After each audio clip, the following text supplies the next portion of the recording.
مدینے کی راہ دکھانا ہے۔ مسلم جنگ کر رہے ہیں، بچوں کو خبر ہی نہیں کہ باہر بابا کا کیا حال ہو رہا ہے۔ یہ جملہ رونے کے لیے کافی تھا۔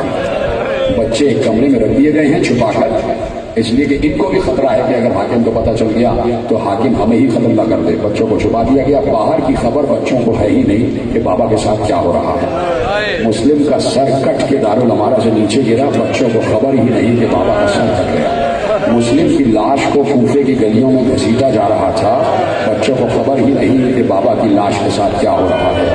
لاش پر بچے ہنس ہنس کر، کھلکھلا کر، کہے لگا کر، تالیاں مار کے، سیٹیاں مار کے لاش پر پتھر مار رہے تھے۔ بچوں کے ہنسنے کی آواز دو بچوں تک تو آ رہی تھی، لیکن ان مسلم کے بچوں کو یہ پتہ ہی نہیں تھا کہ کوفے کے بچے کس پر ہنس رہے ہیں۔ حضرت اللہ، انہیں پتہ ہی نہیں کہ ہمارے بابا کے جسم پر پتھر مارے جا رہے ہیں۔ مسلم کی لاش کوفے کے دروازے سے لٹکا دی گئی، بچوں کو خبر نہیں کہ بابا کی لاش کوفے کے دروازے سے لٹکا دی گئی ہے۔ قافلہ 12-13 محرم کو لٹا ہوا قافلہ، زین العابدین ہاتھوں میں ہتھکڑیاں، پاؤں میں بیڑیاں، گلے میں توق خاردار، اور ساتھ میں انہی بچوں کی پھوپھیاں جن کے سروں پر ردائیں نہیں تھی۔ وہی قافلہ لٹا ہوا 13 محرم کو کوفے میں آ بھی گیا، دربار کوفہ میں خطبہ دے بھی دیا۔ بچوں کو خبر ہی نہیں کہ ہماری ماں بھی لٹے ہوئے قافلے کے ساتھ آئی ہے۔ بچے سراسیمہ سہمے ہوئے، بار بار پوچھتے ہیں ہمارے بابا کب آئیں گے، ہمارے بابا کب آئیں گے، ہمارے بابا کب آئیں گے۔ بتایا نہیں گیا بچوں کو کہ تمہارے بابا شہید ہو گئے، کہ ابھی آ جاتے، ابھی آ جاتے، کھانا کھا لو۔ کافی دن گزر گئے، بچوں نے ایک دن طے کیا کہ آج کھانا نہیں کھائیں گے جب تک ہمیں بتایا نہ جائے کہ ہمارے بابا کہاں ہیں۔ بچوں نے کھانا کھانے سے انکار کیا۔ قاضی شرح کو بلایا گیا، کہا کہ اچھا میں وعدہ کرتا ہوں کہ صبح تک تمہارے بابا کی خبر لا کے دوں گا، کھانا کھا لو۔ کھانا بچوں نے کھا لیا۔ یہ پورا مہینہ گزر چکا بچوں کو اسی جگہ۔ آخر ابن زیاد نے اعلان کیا کہ میں نے سنا ہے کہ مسلم کے 2 بچے بھی ساتھ تھے، وہ بچے کہاں ہیں؟ مجھے وہ بچے اپنے پاس چاہیے، اور میں اس دربار میں اعلان کرتا ہوں جہاں بھی مجھے پتا چلا کہ وہ بچے کسی کے پاس ہیں، مجھے معلوم ہوا تو میں اس شخص کو قتل کر دوں گا اور اس کے گھر میں آگ لگا دوں گا۔ قاضی شرح کو معلوم ہوا، لرزنے لگا۔ اس نے کہا کہ میرا گھر بھی جل جائے گا، مجھے قتل کر دیا جائے گا۔ بچوں کے پاس آیا، کہا کہ بچوں میری جان خطرے میں ہے، تو تم چاہتے ہو کہ تمہیں تمہارے گھر بھیجا جائے تمہارے ماں باپ کے پاس؟ کہا کیا ہی اچھا ہے کہ بھیج دو۔ کہا رات آئے گی تمہیں ایک راہبر لے جائے گا، کوفے کی سرحد پر قافلے جا رہے ہیں، ان قافلوں میں سے ایک قافلہ نجف کو جا رہا ہے، تو تم اس قافلے کے ساتھ شامل ہو جانا اور چلے جانا۔ بچوں کو تھوڑا سا زیادہ راہ دیا، بچوں کو رات کو چھوڑ دیا، کہا اس سے آگے ہم نہیں جا سکتے، اس لیے کہ پہرا ہے، یہاں سے دیکھو سیدھا راستہ جا رہا ہے، اور جہاں اس راستے کا آخر ہوگا وہیں وہ قافلے کھڑے ہوں گے۔ بچے آہستہ آہستہ چلے، 8 اور 9 برس کا سن ہے بچوں کا، آہستہ آہستہ، خوب اندھیرا ہے، جنگل سے ہوتے ہوئے جا رہے تھے، سراسیمہ سہنے ہوئے، ڈرتے ہوئے، بچتے ہوئے، خوف کھاتے ہوئے، آہستہ آہستہ۔ چھوٹے چھوٹے بچے تھے، جب پہنچے تو دیکھا وہ قافلہ جا چکا تھا۔ دور سے دیکھا کہ شاید قافلہ نظر آ جائے، پیچھے پیچھے چلتے رہے، لیکن پوری رات گھومتے رہے، قافلہ ان سے نہ مل سکا۔ صبح ہوئی تو دیکھا کوفے ہی میں ہے، کہیں چھپ کے بیٹھ گئے۔ ایک بار حسین ابن نمیر کا لشکر آ رہا تھا، اس نے دیکھا وہ دور 2 بچے بیٹھے ہوئے ہیں۔ پوچھا تم کون ہو؟ بچے ہیں آل محمد کے گھرانے کے، ان کو کیا پتا کہ سیاست کیا ہوتی ہے، مطلب کیا ہوتا ہے۔ کہ یہ بتاؤ کہ اگر ہم تمہیں بتا دیں تو تم ہمیں مارو گے تو نہیں؟ تم ہمیں مارو گے تو نہیں؟ کہ نہیں، میں نہیں ماروں گا۔ کہ ہم مسلم ابن عقیل کے بچے ہیں، اپنے بابا سے رشا کر۔ حسین ابن نمیر ملعون نے کہا اچھا ہماری تو تلاش ہے۔ بچوں کو لیا، دربار میں آ گیا، یہ مسلم کے بچے ہیں، کہ قید کر دو انہیں، مشکور زندان میں، مشکور کی زندان میں قید کر دو۔ بچے قید رہے، 6-7 مہینے وہیں قید رہے، روز یاد کرتے تھے، روز یاد کرتے تھے، نہ معلوم اماں کہاں ہوں، نہ معلوم بابا کہاں ہوں۔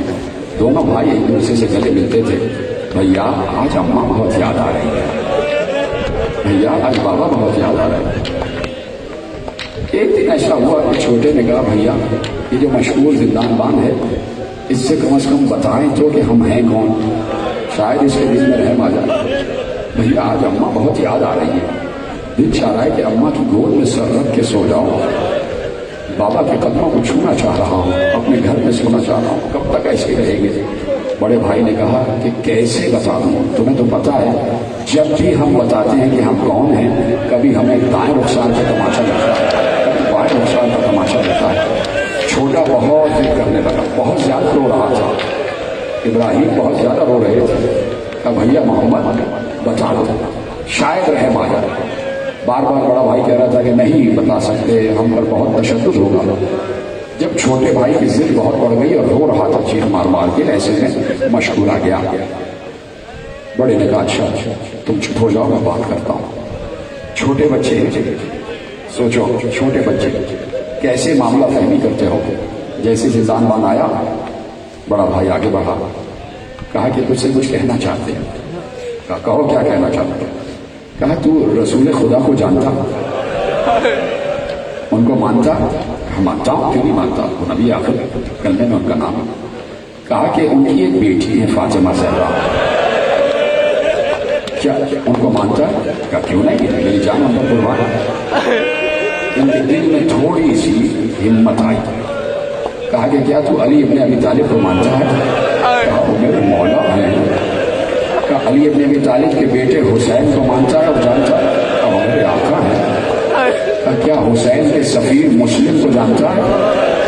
کہا جانتا ہوں، کیوں نہیں جانتا، افسوس ہے کہ ان کی نصرت نہ کر سکا۔ جیسے یہ لفظ سنا دونوں بھائی چیخ مار کے کہتے ہیں اسی مسلم کے بچے، اسی مسلم کے بچے تیرے قید خانے میں 6 مہینے سے قید۔ جیسے ہی مشہور نے سنا سر سے امامہ پھینک کے بچوں کے قدموں میں گر گئے، بچوں کے قدموں کو چوم رہا تھا۔ روایت میں لکھا ہے بچوں کے قدموں کو اپنے آنکھوں سے لگا رہا تھا، دہن سے چوم رہا تھا، اور ایک بار ایسے ہاتھ جوڑ کے کہتا شہزادو شہزادو، سنیں گے شہزادو بنت رسول سے میری شکایت نہ کرنا، مجھے معاف کر دینا، مجھے معلوم نہیں تھا کہ آپ سادات کے گھرانے کے، مجھے معاف کر دیجیے۔ کہا ہماری اماں کہاں ہیں، ہمارے بابا کہاں ہیں، جانا چاہتے ہیں۔ کہ میں آج ہی انتظام کرتا ہوں، رات کو آپ اپنے گھر پر ہوں گے۔ رات آ گئی، اپنے بیٹے کو بلایا، کہا بیٹے ان دونوں بچوں کو لے کے اس جگہ جانا جہاں قادسیہ کی طرف قافلے جا رہے ہیں، اور فلاں فلاں آدمی ہے اسے یہ پیسے دینا اور کہنا ان بچوں کو قادسیہ پہنچا دے فلاں انسان کے پاس، اور اس انسان کے لیے خط ہے کہ وہ جو شخص ہے وہ ان کو مدینے پہنچائے گا۔ درے کوفہ سے، فصیل کوفہ سے باہر کوئی جا نہیں سکتا تھا۔ کبھی اس دور کے جغرافیائی حالات پر بھی غور کرو کہ کتنا پرخطر دور تھا آل محمد کے چاہنے والوں کے لیے۔ کربلا ہو چکی تھی اور وہ تمام معاملات کے جو انقلاب کے تھے وہ سب تھے، اتنا سخت پہرا لگا ہوا تھا فصیل کوفہ پر۔ ادھر سے مشہور کے بیٹے نے دونوں بچوں کا ہاتھ پکڑا، چھپتا چھپا تھا، بڑی مشکل سے کوفے کی دروازے سے، کوفے کی دیوار سے ان کو پار کرا دیا، اور اس نے بھی یہی کہا کہ آگے میں جا نہیں سکتا، یہ سیدھا راستہ ہے، آپ جائیے گا قادسیہ کا قافلہ وہاں پر۔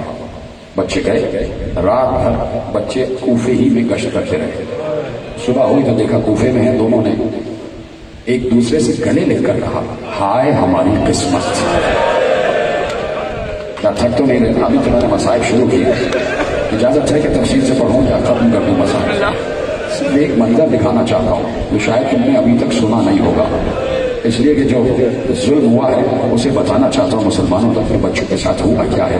ہائے ہماری قسمت، پوری رات سفر کرتے رہے، کوفے سے باہر ہی نہیں گئے، چھپ کے ایک درخت کے اوپر جا کے بیٹھ گئے کہ شام ہوگی تو پھر اتریں گے، پھر دیکھیں گے کوئی راستہ، پھر دیکھیں گے کہ شاید کوئی قافلہ جا رہا ہو۔ صبح ہوا تو ایک درخت کے اوپر چڑھ کے بیٹھ گئے چھپ کے۔